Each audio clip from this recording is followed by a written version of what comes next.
Places of worship act 1991 में पास हुआ, जिसके अनुसार हिंदू अपने छीने गए मंदिरों पर दावा नहीं कर सकते, उन्हें वापस नहीं ले सकते। उसी देश में, उसी संसद ने, उसी सरकार ने 1995 में वक्फ एक्ट पास किया, जिसके अनुसार मुसलमान किसी भी जमीन को मस्जिद, दरगाह या कब्रिस्तान, कोई नहीं, किसी भी जमीन को अपना घोषित कर सकते हैं। इसके बाद अपील भी उन्हीं को करनी होगी, निर्णय भी वही देंगे। जब ये पास हुआ था वक्फ एक्ट, उस समय देश में 80% हिंदू थे, संसद में 95% सांसद हिंदू थे। कानून मंत्रालय जो नए एक्ट तैयार करता था उसमें 95% हिंदू थे। फिर भी ये दोनों कानून पास हुए। अगर आप किसी महान सभ्यता को फॉसिल में बदलते हुए देखना चाहते हैं तो आप भारत आइए।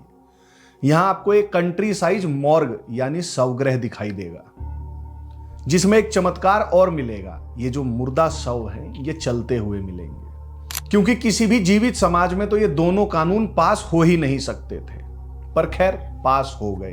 अब जो भारत में सरकार है, मोदी सरकार, वो इन्हीं में से एक कानून जो वक्फ एक्ट 1995 है उसमें कुछ बदलाव ला रही है। पर आज भी जैसे मैं लोगों को देखता हूं तो बहुत सारे लोगों को पता ही नहीं है कि वक्फ एक्ट क्या है। वक्फ एक्ट छोड़ो, वक्फ क्या है यही नहीं पता हिंदुओं को, तो उसमें प्रोविजंस क्या क्या हैं ये तो बहुत दूर की बात हो गई। दूसरी तरफ भाईजान है, वो वक्फ एक्ट में जो ये अमेंडमेंट्स हो रहे हैं उसके खिलाफ काली पट्टी बांध के अभी से घूम रहा है। तो पहले मैंने सोचा कि आप लोगों को थोड़ा बहुत वक्फ के बारे में बताऊं, उसके बाद ये जो एक्ट आ रहा है उसमें क्या अमेंडमेंट्स हैं उसके बारे में बताऊंगा।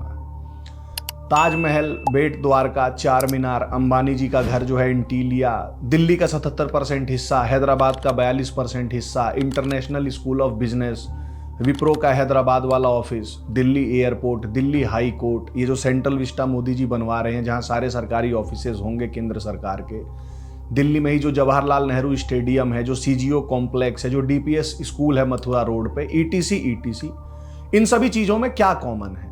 तो जी एक चीज कॉमन है कि ये सब की सब जो है वक्फ बोर्ड की जमीन पे बने हुए हैं, ऐसा वक्फ बोर्ड का कहना है। देखा जाए तो इस दुनिया में 3 ही चीजें जो हैं वो निश्चित हैं: मृत्यु, टैक्सेस और जाने या अनजाने में कभी ना कभी आप वक्फ की जमीन पर चल चुके हैं। जी, भारत में डिफेंस और रेलवेज के बाद यदि सबसे ज्यादा संपत्ति किसी के पास है तो वो है वक्फ बोर्ड। ये मैं नहीं कह रहा हूं, ऐसा कहना है आंध्र प्रदेश हाई कोर्ट का सन 2008 में। और अब तो मुझे डाउट है कि ये वक्फ वाले 3rd से 2nd पोजीशन पे भी आ गए होंगे, क्योंकि जब ये बताया गया था कि 3rd नंबर पर है तब से अब तक में 17 साल बीत चुके हैं। टोटल देश भर में 3,54,913 स्टेट्स एंड 8,66,035 प्रॉपर्टीज जो हैं वो वक्फ के पास है। अगर आप वक्फ वालों की वेबसाइट पे जाएंगे तो वहां आपको उनका मोटो लिखा हुआ दिखेगा, once a Waqf always a वक्फ, मतलब एक बार वक्फ का हो गया तो जीवन भर वक्फ का ही रहेगा। और ये केवल नारा ही नहीं है, आप लोग ये तो जानते होंगे ना कि भाई जो हमारे देश में माननीय उच्च न्यायालय है उसका हर जजमेंट अपने आप में एक कानून बन जाता है। तो जी ये केस था, केस नंबर 4372 SCR 398। 1998 में माननीय सुप्रीम कोर्ट जी ने, मतलब उनके एक जज साहब ने डिट्टो यही नारा जो once a Waqf always a वक्फ वाला है अपने फैसले में लिख के दिया था। जज साहब का नाम था जस्टिस आनंद। अब आप सब लोग सोच रहे होंगे कि भाई ये वक्फ बवासीर है क्या, जब से मैंने इतनी बार वक्फ बोल दिया। तो जी वक्फ का जो कॉन्सेप्ट है वो भाईजान ऐसा बताते हैं कि कोई भी मुस्लिम जब अपनी मूवेबल या इमूवेबल संपत्ति को इस्लामिक लॉ जिनको पायस मानता है, यानी पवित्र मानता है, ऐसे कार्यों के लिए अपनी इच्छा से परमानेंटली डेडिकेट कर देता है तो वो वक्फ कहलाती है।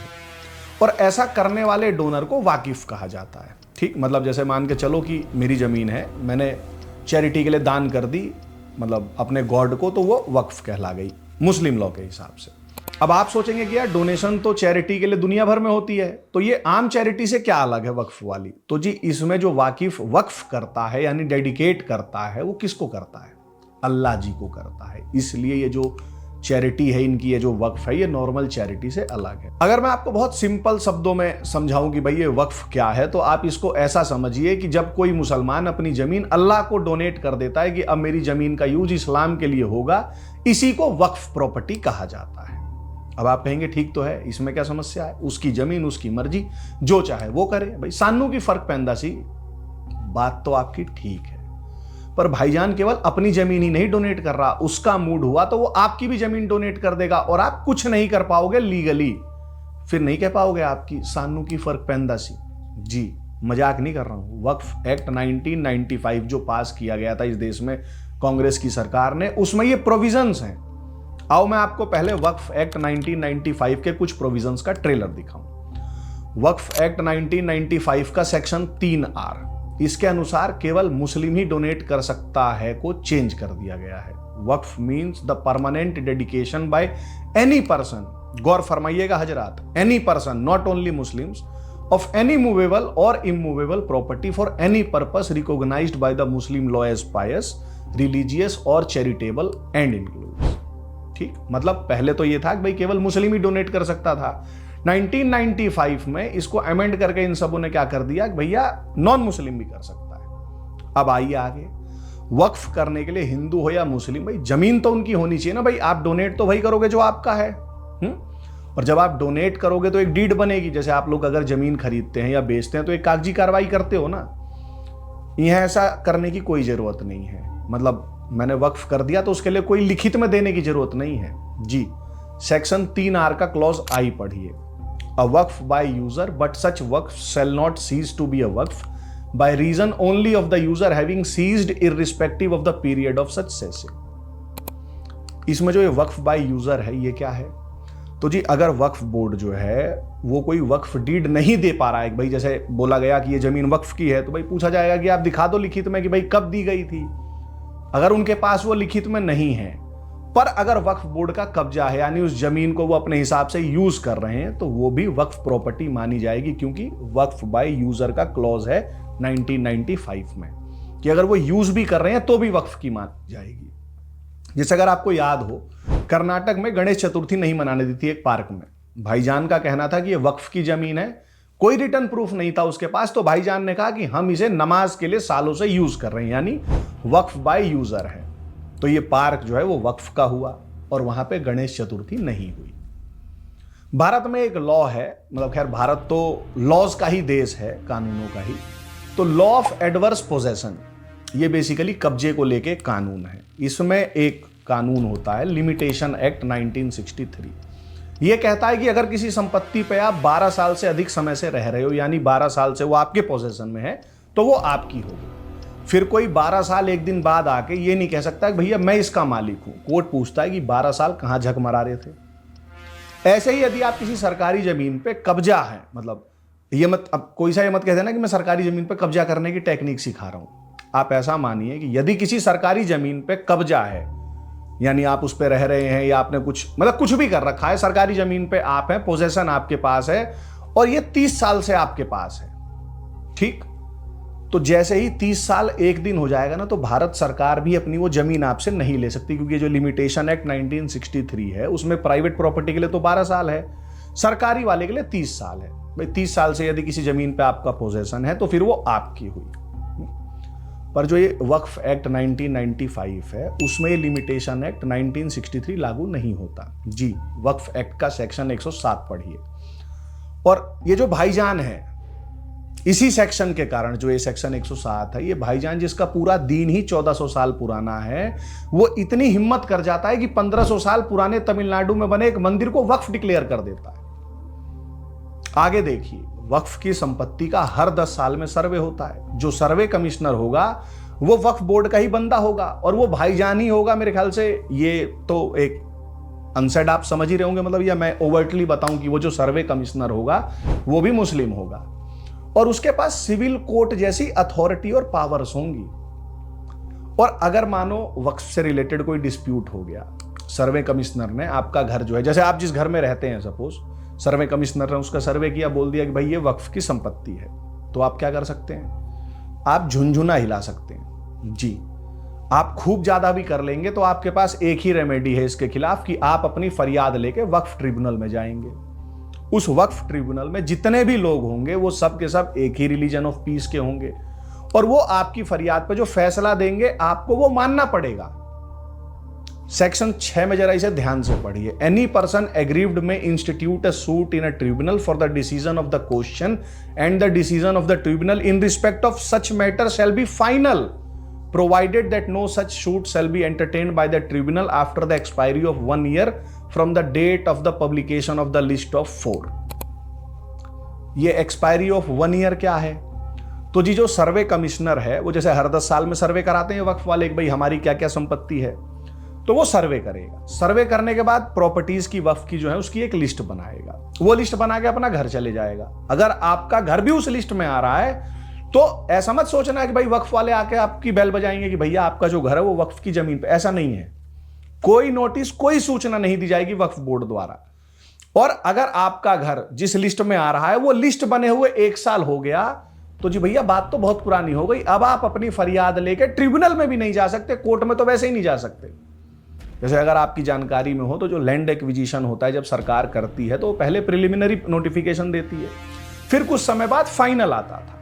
वक्फ एक्ट में ऐसा कुछ है ही नहीं। तो भैया कुछ नहीं तो कम से कम साल में एक बार जाके चेक कर लिया करो कि आपकी जमीन आप ही की है या कहीं वो अल्लाह जी को दान दे दी गई है।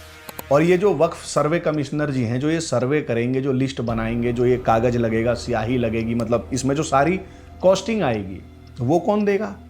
तो जी इस सब का खर्चा वक्फ नहीं देगा, स्टेट देगा। यानी इनडायरेक्टली हम है ना, we the people of India willing to pay the taxes as much as you want. अच्छा, 1995 वाले जो वक्फ एक्ट था उसके दायरे में हिंदू नहीं आते थे। कांग्रेस ने जाते जाते 2013 में वक्फ एक्ट 1995 में अमेंडमेंट करके हिंदुओं की भी जमीन कब्जा करने को लीगल कर दिया। और खूबसूरती देखिए जनाब हमारे देश की गंगा जमुनी तहजीब की कि जो सबसे पहला वक्फ एक्ट था 1923 में जो बना था वो मात्र 6 पन्ने का था। उसका बेसिक पर्पस था सिया सुन्नी के बीच कोई भसड़ हो गई, कोई जमीन को लेकर विवाद हो गया, उसे सुलटाओ। तो धीरे धीरे सिया सुन्नी के बीच प्रॉपर्टी डिस्प्यूट को सुलटाने से शुरू हुआ वक्फ की जो यात्रा है आज हिंदुओं की प्रॉपर्टी कब्जा करने तक पहुंच चुकी है। और यही यात्रा जो है वास्तव में भारत के सेकुलरिज्म की यात्रा है। वक्फ एक्ट 1995 का सेक्शन 40 बहुत स्पष्ट शब्दों में वक्फ को यह पावर देता है कि केवल और केवल वक्फ ही ये डिसाइड करेगा कि आपकी जमीन आपकी है या वक्फ की है। मतलब फीलिंग्स आर फैक्ट जो ये कई वामपंथी मानते थे, मतलब उसका इससे बेटर कोई एक्सप्लेनेशन हो नहीं सकता। जैसे 2005 में उत्तर प्रदेश सुन्नी सेंट्रल वक्फ बोर्ड वालों को लगा कि यार ताजमहल तो वक्फ की संपत्ति है। अब उसके लिए कोई शाहजहां ने कागज लिखित में दिया था कि वक्फ किया, ओह लग गया ना, इतना ही पर्याप्त है। अब बेचारे एएसआई वाले सुप्रीम कोर्ट में केस लड़ रहे हैं कि नहीं जी साहब ये तो आर्कियोलॉजिकल सर्वे ऑफ इंडिया के पास है। इसी एक्ट का सेक्शन आप 54 पढ़िए। ये वक्फ बोर्ड को अधिकार देता है कि वक्फ बोर्ड आपको आपकी जमीन पे एनक्रोचर डिक्लेयर कर सकता है। और यही नहीं, वो आपको एनक्रोचर डिक्लेयर करने के बाद आपको एविक्शन का नोटिस देगा जिसको आपको 45 दिन में खाली करना पड़ेगा। और अगर आप नहीं करते हैं तो वक्फ के पास पावर्स हैं कि जो उनका चीफ एग्जीक्यूटिव ऑफिसर है आपको पकड़ के बाहर फिकवा सकता है और पोजेशन ले सकता है। ये जो वक्फ ट्रिब्यूनल है इसमें क्या कोई नॉन मुस्लिम्स भी हो सकता है? मतलब ओम्फो यार, कैसी बात करते हो आप लोग। नॉन मुस्लिम्स की जमीन ले तो ली वक्फ ने, अब नॉन मुस्लिम्स को भी ले। मतलब यार इतना इंटॉलरेंस, मतलब भाईजान, मतलब केवल सिर्फ उनकी जमीन लेके काम नहीं चल सकता कि हिंदुओं को भी बोर्ड में ले। भाई आप लोग भी कमाल करते हो। सेक्शन 83 पढ़ो, यह कहता है कि ट्रिब्यूनल में केवल और केवल भाईजान होंगे। इसी एक्ट का सेक्शन 85 कहता है कि वक्फ से रिलेटेड मामले सिविल कोर्ट में नहीं सुने जाएंगे। ऑल मुस्लिम मेंबर्स वाले ट्रिब्यूनल में ही सुनवाई होगी कि राम प्रसाद का घर वक्फ की संपत्ति है या राम प्रसाद की। जी, जैसे बनारस में जो ज्ञानवापी का केस चल रहा है उसमें जो मस्जिद कमेटी है उसने यही सेक्शन 85 वाला आर्गुमेंट दिया था कोर्ट में कि माय लॉर्ड ये तो ज्ञानवापी जो है वक्फ की संपत्ति है, इसका केस तो सिविल कोर्ट में चल ही नहीं सकता, ये तो वक्फ ट्रिब्यूनल में चलेगा। आप समझ रहे, मतलब ये इस देश की संसद ने पास किया है जहां 95% सांसद और आईएएस अधिकारी सब हिंदू थे, कोई सा चू नहीं बोला। अच्छा, मैंने आपको जैसे सर्वे वाला बताया था ना कि भाई वक्फ वाले आपको कोई सूचना भी नहीं देंगे अगर आपकी संपत्ति को भी अपनी लिस्ट में चढ़ा रहे हैं। पर यदि वक्फ बोर्ड के खिलाफ अगर आप कोई सूट फाइल करना चाहते हैं तो आपको 2 महीने पहले वक्फ को सूचित करना पड़ेगा कि जी वक्फ जी मैं आपके खिलाफ एक सूट फाइल करने जा रहा हूं। और ये जैसे उनका क्या था कि वक्फ बाय यूजर या फील कर लिया, आपको रिटर्न में देना पड़ेगा। जैसे मथुरा में श्री कृष्ण जन्मभूमि वाला जो मामला है उसमें ईदगाह मस्जिद और यूपी सुन्नी सेंट्रल वक्फ बोर्ड के खिलाफ केस फाइल करने से 2 महीने पहले हिंदुओं को उन्हें नोटिस देना पड़ा वक्फ बोर्ड वालों को कि जी हम ऐसा करने जा रहे हैं। अच्छा, आपको याद है ना, सन 47 में भारत का बंटवारा हुआ था। उस बंटवारे के बाद बहुत बड़ा माइग्रेशन हुआ था, लाखों की संख्या में लोग इधर से उधर गए थे। तो जो हिंदू पाकिस्तान से अपना सब कुछ लुटा के यहाँ आए, उनकी जो संपत्ति थी, जमीन थी, जो घर बार था, कोठियां थी, हवेलियां थी, वो यहां से माइग्रेट करके जाने वाले भाईजानों को पाकिस्तान में दे दी गई। भारत में भी आए शरणार्थी हिंदुओं को यहाँ की सरकार से कुछ ऐसी ही उम्मीद थी कि भाई जो मुसलमान यहां से अपना छोड़ के गए हैं उनकी जमीन हमको मिल जाएगी, पर ऐसा नहीं हुआ। इस जमीन का क्या किया जाए, उसके लिए भाई मतलब उस जमीन के एडमिनिस्ट्रेशन के लिए एक एक्ट बना, इवैक्यू प्रॉपर्टी एक्ट, ईपीए, कि भाई जब तक तय नहीं हो जाता कि इस जमीन का क्या करना है जो मुसलमान छोड़ के गए हैं, तब तक इसकी कस्टोडियन जो है वो केंद्र सरकार रहेगी। कांग्रेस सरकार ने वक्फ एक्ट के सेक्शन 108 में संशोधन करके 66H घुसा दिया और कांग्रेसियों ने वो सारी जमीन वक्फ को दे दी। और अब वक्फ बोर्ड उसी जमीन से मस्त मोटा किराया खा रहा है, और आज भी कई बंटवारे के विक्टिम हिंदू परिवार किराए पे रह रहे हैं। अच्छा, जब आप पूरा वक्फ एक्ट 1995 को पढ़ेंगे तो आपको लगेगा यार मतलब क्या चूतियापा कर रहे हैं ये लोग, मतलब देश चल रहा है या क्या चल रहा है, कुछ भी लिख दे रहे हैं जो इनके मन में आ रहा है, और उसको मतलब यू आर बाउंड टू मतलब ओबे दैट। इस एक्ट को पढ़ने के बाद जैसे वो ड्रैकोनियन शब्द होता है ना, आपको लगेगा ये तो बच्चा है, मतलब पानी भर रहा है ये तो वक्फ एक्ट के सामने। ड्रैकोनियन तो असली वो होता है। मुझे तो ऐसा लगता है कि जो ऑक्सफोर्ड डिक्शनरी वाले हैं उनको ड्रैकोनियन का सुपरलेटिव डिग्री जैसे होता है ना, वो वक्फ लिखना चाहिए वहां पे। पर अब हम कुछ भी कहें, ये जो ड्रैकोनियन है या उसका सुपरलेटिव वक्फ है, ये हम 125 करोड़ भारतीयों पे थोप दिया गया है। और अगर भाई हमारे देश में अभी आज की डेट में अगर सबसे ज्यादा कुछ बचाने की बात हो रही है तो संविधान बचाने की बात हो रही है। उसी संविधान के हिसाब से जो ये वक्फ अमेंडमेंट एक्ट था जो 1995 का, इसके कई सेक्शंस संविधान के आर्टिकल 14, 15, 21, 25, 29, 30 ये तो फंडामेंटल राइट्स में हो गए, और 301 का वायलेशन करते हैं, खुला उल्लंघन करते हैं। और यार संविधान भी छोड़ो, प्रिंसिपल ऑफ नेचुरल जस्टिस का भी वायलेशन करते हैं। पर खूबसूरती देखिए हमारे मुल्क की, सारे तथाकथित संविधान रक्षक जितने भी हैं इस समय, वो सब इस संविधान विरोधी एक्ट के समर्थन में, कहीं कोई सा रैली कर रहा है, कोई कहीं से इफ्तार कर रहा है, कोई सा मीटिंग कर रहा है। मतलब मुझे तो ऐसा लग रहा है इन सबों ने इस एक्ट को बचाने के लिए जिम विम ना जाना शुरू कर दिया हो कि भाई तगड़े वगड़े हो जाएं तभी तो बचा पाएंगे। मतलब ऐसा हो सकता है भाई, मुझे इसमें कोई डाउट है नहीं। मोदी सरकार बनने के बाद ही भाजपा के एक नेता सुप्रीम कोर्ट गए थे वक्फ एक्ट को चुनौती देने। मियां लॉर्ड्स ने पेटिशन को एंटरटेन करने से ही मना कर दिया। उन 2 जजों में से एक तो चीफ जस्टिस के पद से रिटायर हुए हैं और एक अभी भी सुप्रीम कोर्ट में जज हैं। और अगर आप सबको याद हो, जिसको आज हम लोग मौलाना मोदी कह रहे हैं, जब वो सरकार बनी थी तभी मोदी जी ने कॉलेजियम के बिल में हाथ डालने की कोशिश की थी और एनजेएसी लेके आए थे, पर इसी होलियर देन दाउ जुडिशरी ने उसे नल एंड वॉइड घोषित कर दिया था। तब हम लोग क्यों नहीं सड़कों पे उतरे? अच्छा, केवल आप ये ना समझें कि जो कांग्रेसियों के पापों में है वो केवल ये जो वक्फ एक्ट 1995 है। एक चिट्ठी है, ये जो 52 साल का बच्चा सर्दी के मौसम में हवाबाजी करते हुए जो हाफ टी शर्ट में घूम रहा था, उसकी दादी ने लिखी थी जब उन्होंने संविधान की हत्या की थी, मतलब इमरजेंसी लगाई थी। वो चिट्ठी सभी राज्य सरकारों को भेजी गई थी। उसमें वो लिखती हैं कि अगर कोई भी वक्फ प्रॉपर्टी स्टेट गवर्नमेंट की एडवर्स पोजेशन में है तो वक्फ वाले उन कंसर्न डिपार्टमेंट्स के अगेंस्ट लीगल प्रोसीडिंग्स शुरू कर सकते हैं। तो या तो राज्य सरकारें उन प्रॉपर्टीज को लौटा दें, और अगर वो प्रॉपर्टी लौटानी संभव ना हो वक्फ को, तो उस प्रॉपर्टी का जो मार्केट रेट चल रहा है पहले तो उतना वक्फ बोर्ड को प्रीमियम दो, उसके बाद उनके साथ लीज साइन करो जिसमें सरकार हर महीने किराया देगी वक्फ को उस प्रॉपर्टी का। और आगे लिखती है कि वक्फ वालों ने जो चिट्ठी भेजी है उसमें लिस्ट है कि हर राज्य में जी हमारी कौन सी प्रॉपर्टी सरकार के कब्जे में है।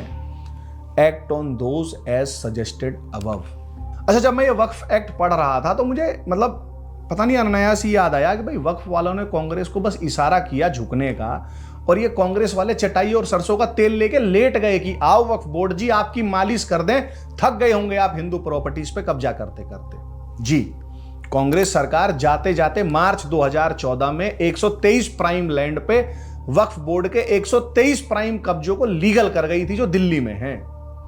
और साथ ही जो Waqf properties eviction of unauthorised occupants bill 2014 में पास किया गया, उसमें वक्फ बोर्ड को overreaching and more draconian powers दे दी गई to the eviction officer to demolish whatever it considered was an encroachment of the Waqf property.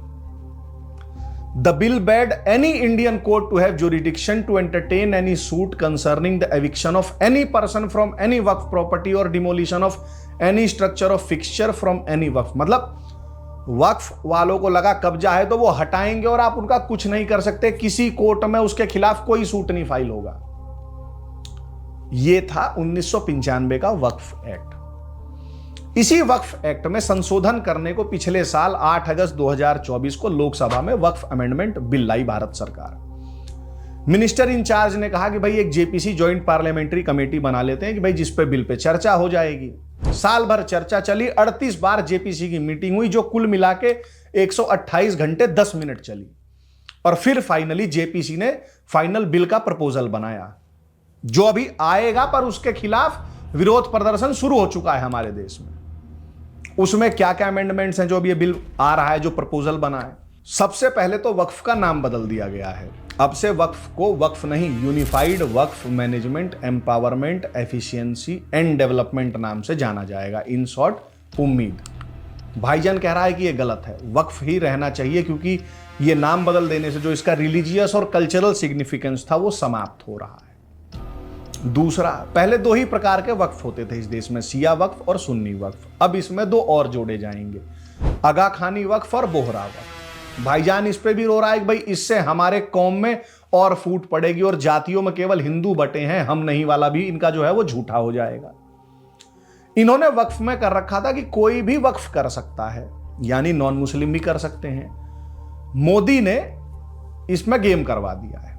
वक्फ जो है अब केवल मुस्लिम्स ही कर सकेंगे. यदि कोई नॉन मुस्लिम को खुजली हो रही है कि भाई मुझे भी करना है, तो भैया आप कन्वर्ट हो जाएं, 5 साल आप इस्लाम प्रैक्टिस करें, आप फिर कर सकेंगे.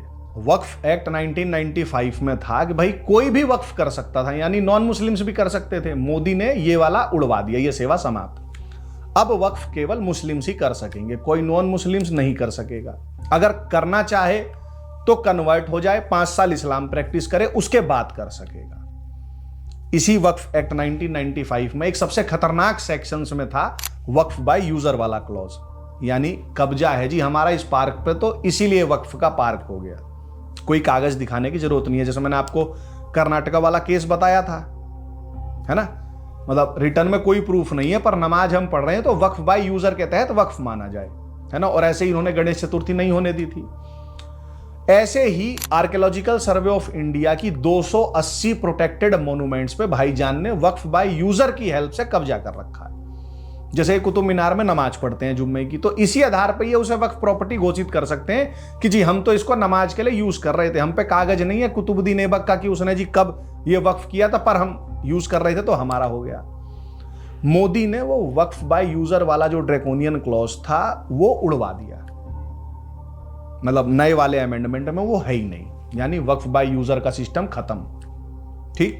अच्छा, पहले वाले अमेंडमेंट में जो 1995 का था उसके अकॉर्डिंग इनको कोई सिस्टमैटिक तरीके से रिकॉर्ड मेंटेन करने की जरूरत नहीं थी वक्फ वालों को. मोदी ने इस अमेंडमेंट में डिजिटल इंडिया घुसेड़ दिया है वक्फ में. सारे रिकॉर्ड्स इनको ऑनलाइन अपडेट करने पड़ेंगे, हर 6 महीने पे अपडेट करते रहो कि कौन सी प्रॉपर्टी वक्फ की है, कौन सी कितना कमवा रही है, ईटीसी सब कुछ ऑनलाइन मिलेगा. साथ ही इस वाले प्रपोज्ड बिल में कोई भी सरकारी प्रॉपर्टी जिस पे वक्फ का कब्जा है या वक्फ वाले अपनी बता रहे हैं उसको डिक्लेयर कर रखा है, वो कोई सी भी वक्फ की नहीं मानी जाएगी. No means no. वो सारी प्रॉपर्टी जो है वो सरकारी होगी. और ऐसे जितने भी केस हैं कि भाई सरकारी प्रॉपर्टी पे कब्जे के, उसकी सुनवाई किसी वक्फ ट्रिब्यूनल में नहीं होगी, कोई वक्फ तय नहीं करेगा. वो सब कलेक्टर जांच करेगा उसकी कि भाई वक्फ की है या सरकारी है. यानी इनका जो वो भी था कि once a Waqf always a वक्फ, इनका जो मोटो है मोदी ने उसका खतना कर दिया है. इस अमेंडमेंट से भारत सरकार ये बता रही है कि भाई अल्लाह जी से ऊपर भारत सरकार है. यही इससे साबित करना चाह रही है मोदी सरकार.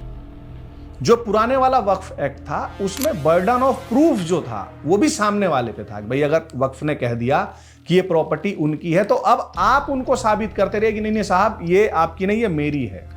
अब ऐसा नहीं है. अब जो बर्डन ऑफ प्रूफ है वो वक्फ पे आ चुका है, यानी वक्फ वालों को सबूत देना पड़ेगा। जैसे अंग्रेजों ने 1912 में दिल्ली तहसील, बल्लभगढ़ तहसील और इसके आसपास के 126 गांव की कुल 451 किलोमीटर जमीन जो है वो मुआवजा देके नई राजधानी बनाने के लिए खरीद ली थी, यानी सरकारी भूमि है ये पूरा एरिया, ये दिल्ली में है। इसमें से कुछ भी वक्फ का नहीं होगा आपसे।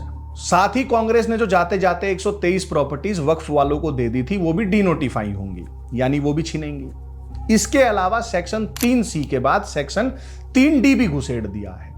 अब इस एक्ट के लागू होने के बाद से जितने भी प्रोटेक्टेड मॉन्यूमेंट्स हैं या एरिया थे जो वक्फ के कब्जे में हैं वो वॉइड अब इंटियो हो जाएंगे, यानी वक्फ बोर्ड गेट आउट।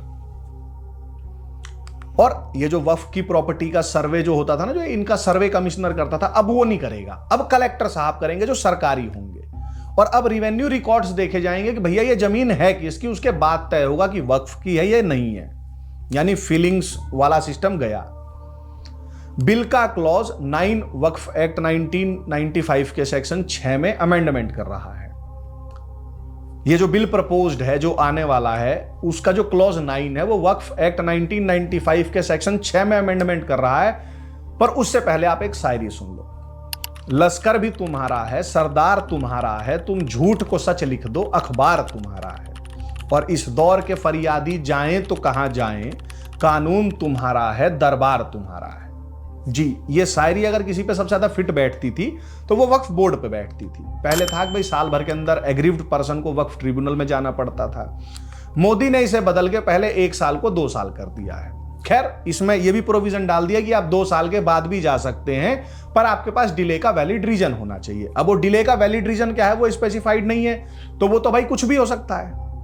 दूसरा, भाई पहले वक्फ ट्रिब्यूनल का फैसला ही फाइनल होता था, अब ऐसा नहीं होगा। जो एग्रीव्ड पर्सन है वो अगर वक्फ ट्रिब्यूनल के फैसले से संतुष्ट नहीं है तो भैया वो हाई कोर्ट के दरवाजे आपके लिए खुले हुए हैं इस एक्ट के पास होने के बाद से। यही नहीं, जो वक्फ ट्रिब्यूनल होता है उसमें सब भाईजान ही होते हैं। ये वाली लग्जरी सुविधा जो थी वक्फ ट्रिब्यूनल के पास, वो सेवा भी अब समाप्त कर दी गई है। अब वक्फ बोर्ड की कुल 22 जनों की काउंसिल में 10 मुस्लिम्स होंगे, 2 मैंडेटरी नॉन मुस्लिम्स होंगे, बाकी बचे 10 का रिलीजन स्पेसिफाइड नहीं है, यानी 10 मुस्लिम्स और 12 नॉन मुस्लिम्स भी हो सकते हैं। यह व्यवस्था भी मोदी ने दे दी है इस वाले एक्ट में। और क्या जान लोगे मोदी की? अगर अब भी वाह मोदी जी वाह नहीं बोला तो मतलब फिर तो भाई क्या ही कहें। और ये जो नॉन मुस्लिम्स इंक्लूड करने का रीजन क्या दिया है भारत सरकार ने, वही बाबा साहेब ने जो संविधान बनाया था उसके आर्टिकल 14, 15 और 26 का उल्लंघन हो रहा था इससे पहले। तो जी हम तो संविधान को ही लागू कर रहे हैं। ऐसे ही जो पहले वक्फ बोर्ड का चीफ एग्जीक्यूटिव ऑफिसर होता था यानी सीईओ, वो भी केवल भाईजान हो सकता था। अब वक्फ का सीईओ जो है वो नॉन मुस्लिम भी हो सकता है। सेक्शन 40 याद है आपको? सबसे ड्रैकोनियन सेक्शंस में से एक था, फीलिंग्स फैक्ट्स वाला, कि अगर बिलीव भी करते हैं कि ये जगह वक्फ की है तो वक्फ की हो गई। वो वाला भी सेक्शन उड़ा दिया गया है नए वाले में, ओमिटेड, मतलब अब ऐसा नहीं कर पाएंगे। साथ ही सेक्शन 107, 108, 108A याद है आपको? वक्फ एक्ट 1995 का, जो मैंने आपको बताया था कि लिमिटेशन एक्ट 1963 जो है वक्फ प्रॉपर्टी पे लागू नहीं होगा। भाईजान कभी भी मतलब कितनी भी पुरानी प्रॉपर्टी को वक्फ क्लेम कर सकता था। जैसे मैंने आपको बताया था कि भाई जिस भाईजान का पूरा दीन ही कुल जमा 1400 साल पुराना है, वो 1500 साल पुराने मंदिर को वक्फ प्रॉपर्टी डिक्लेयर कर दे रहा था, क्योंकि इस पे लिमिटेशन एक्ट 1963 नहीं लग रहा था। अब भाईजान जो है ये वाली एब्सर्डिटी नहीं कर पाएगा, क्योंकि मोदी सरकार ने ये तीनों सेक्शन भी उड़ा दिए हैं, गो वेंट गॉन। ये जो बिल आया है, जो मतलब ये जो पूरी जेपीसी की रिपोर्ट है 944 पन्ने की, ये मैंने पूरी पढ़ी है। ठीक है जी, तो ये सब जो चेंजेस हैं, ये जो जेपीसी की कमेटी बनी थी, जो ये पूरी पार्लियामेंट्री कमेटी, उसने ये प्रपोज किए हैं जो बिल अब संसद में लाया जाएगा, है ना। अब आप मुझे ये बताइए कि ये जितने भी चेंजेस जेपीसी ने प्रपोज किए हैं, क्या ये वही सब नहीं है ऑब्जेक्शनेबल सेक्शन जिसके खिलाफ रंगा सर और जैन साहब और हम सब बोल रहे थे? मैंने रंगा सर की किताब पढ़ी है, वक्फ वाला चैप्टर भी पढ़ा है, पूरा पढ़ा है, अंडरलाइन करके पढ़ा है। साथ ही जैन साहब ने जो 1.25 घंटे का पीपीटी प्रेजेंट किया था वक्फ एक्ट 1995 पे, वो भी मैंने पूरा देखा है। उसमें जो जो ऑब्जेक्शंस रेज की गई थी मेजरली, वही सब तो इस वाले में मोदी ने किया है। कि भाई अब तक तो जो हो गया सो हो गया, अब आगे नहीं। इस एक्ट के पास होने के बाद वक्फ वालों की धोखाधड़ी बंद होगी या नहीं होगी? मुझे ऐसा लगता है कि भाई इस एक्ट से एक प्रकार का full stop on the further forgery of Waqf board तो कर ही दिया है मोदी ने कम से कम। भाई मैं कह रहा हूं 2024 से पहले वक्फ को जो करना था उसने वो कर लिया था, आगे ना कर सके ये तो मेक श्योर कर दिया है मोदी ने। इसमें ये जो सब ओमिट किए हैं, अमेंड किए हैं, जिन क्लॉजेस का खतना किया है, यही सब तो ड्रैकोनियन सेक्शंस थे। भाई मुझे लगता है कि इस एक्ट से मोदी ने 30% नहीं, 30 + 30 + जीएसटी यानी 60% प्लस उस पर जीएसटी जोड़ लो 18%, इतना परसेंट तो समस्याएं जो वक्फ इस वाले एक्ट को लाके निपटा दी हैं वक्फ की। चलो आप मेरी बात मत मानो, असदुद्दीन ओवैसी साहब की तो मानोगे। भाई रमजान के महीने में वो बंदा भाषण देता फिर रहा है, मतलब सूखे गले से, सोचो बिना पानी पिए वो भाषण कैसे दे रहे होंगे इस वक्फ एक्ट के खिलाफ। उसने इस जेपीसी वाली रिपोर्ट के खिलाफ 5 बीघे का नोट ऑफ डिसेंट लिखा है, ये भी जेपीसी में था, मेंबर था वो। पूरी इसका जो डिसेंट वाला वो है नोट, वो मैंने पढ़ा, उसमें वो 42 क्लॉजेस बता रहा नए वाले एक्ट के कि भैया इनको रिजेक्ट करो, ये खराब है, ये वक्फ के खिलाफ हैं। यानी ये जो मोदी सरकार इस वक्फ एक्ट को ला रही है, इसके लागू होने के बाद, जैसे हमें 1995 वाले के 20-22 क्लॉजेस से समस्या थी ना, वो वैसी को इस नए वाले के लागू होने से 42 क्लॉजेस से समस्या है। इसके अलावा जो अलग अलग स्टेट के जो वक्फ बोर्ड्स जो हैं वो अपना बुर्का फाड़ के चिल्ला रहे थे जेपीसी की मीटिंग में, वो आप पढ़ेंगे तो वो आपको एक अलग आनंद देगा, एक अलग सुख देगा। मेरे लिए तो यही लिटमस टेस्ट है। पूरे भारत में भाईजान काली पट्टी पहन के रो रहा है ना, आंदोलन करने का माहौल बना रहा है ना, शाहीन बाग टाइप करने की धमकी दे रहा है ना, कह रहा है ना कि भाई संविधान को औकात बता देंगे। इतना सब यूं ही तो नहीं कह रहा। क्यों? भाईजान की समझदारी पे मुझे कोई संशय नहीं है। उसको पता है कि वो जो सब बयान दे रहा है, इससे जो थोड़े बहुत और जो हिंदू जिनको सेकुलरिज्म का कीड़ा काट जाता है वो देख लेंगे, उनकी आंखें खुल जाएंगी। फिर भी वो कर रहा है, इसका मतलब उसको दर्द है। मोदी ने जो उसके पिछवाड़े पे जीपीएल दी है उसको साफ साफ दिख रही है, उसको दर्द उठ रहा है।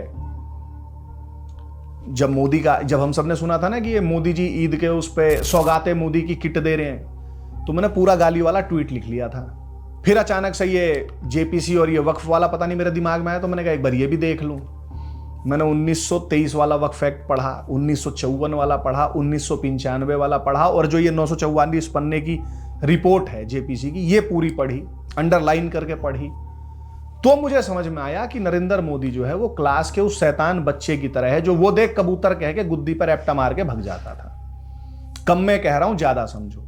बाकी जितना हैवी डॉक्यूमेंट वक्फ एक्ट 1995 था, मतलब एक बार को तो भाई सैल्यूट है उन भाईजानों को, मतलब जिन्होंने ये एक्ट पूरा ये बनवाया होगा ना। मतलब आप सोचो 50 पन्ने में उसने पूरी दुनिया ही तो मांग ली थी एक पैरेलल, और सब संवैधानिक तरीके से चल रहा था, संसद से पास करवा लिया था, एक्ट बन चुका था, सब कानून था वो।